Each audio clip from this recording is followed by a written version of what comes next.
Price the Lord. இந்த காலை நேரத்தில் நம்ம ஒரு வசனம் பார்ப்போம். யோபு 16வது அதிகாரம் 21வது வசனம்.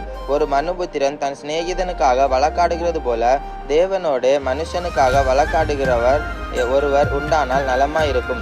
Price the Lord. இங்கே பாருங்க, நம்ம உலக பிரகாரமாக பார்த்துருப்போம். ஒரு நண்பனுக்காக சண்டை போடுறது, வழக்காடுறது நம்ம பார்த்துருப்போம்.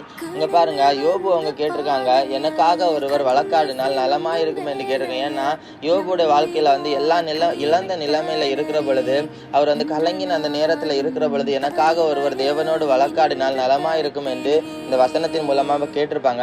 இங்கே பாருங்க, அந்த நாட்களில் அவர் பழைய ஏற்பாட்டின் காலத்தில் அவர் இருந்த பொழுது அவருக்காக ஒரு வழக்காடுகிறது அந்த நேரத்துல இல்ல. அதனால அந்த வசனத்தின் மூலமாக கேட்டிருப்பாங்க. இங்க பாருங்க, இன்றைக்கு நமக்காக வழக்காடுகிற ஒருவர் இருக்கிறார் என்கிறது நமக்கு எல்லாருக்கும் தெரியும். இங்க பாருங்க, அவர் தான் நம்முடைய ஏசப்பா. நம்முடைய பாவங்களுக்காக அவர் நம்முடைய எல்லா மீறுதல்களுக்காகவும் அவர் ரத்தம் சிந்தி நமக்காக மரித்து 3ஆம் நாள் உயிரோடு இருந்து பிதாவினுடைய வலது பார்சத்துல வீட்டிருக்கிறாரு. இங்க பாருங்க, நம்முடைய ஒவ்வொரு பாவங்களுக்காகவும் அவர் அங்க பிதாவின் இடத்துல பரிந்து பேசி கொண்டிருக்கிறாங்க, நமக்காக வழக்காடி கொண்டிருக்கிறாங்க.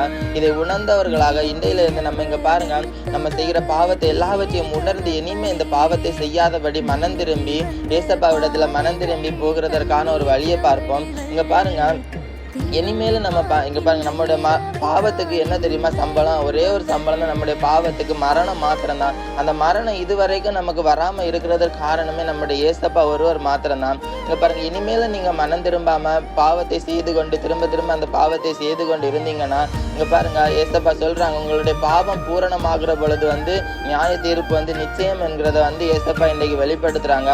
இங்க பாருங்க, இன்றையில இருந்து நம்முடைய பாவத்தை எல்லாவற்றையும் மறந்து விட்டு ஏசப்பா இடத்துல திரும்புவோம். அவர் நமக்காக இன்னும் பரிந்து பேசி கொண்டிருக்கிறாங்க. Price the Lord.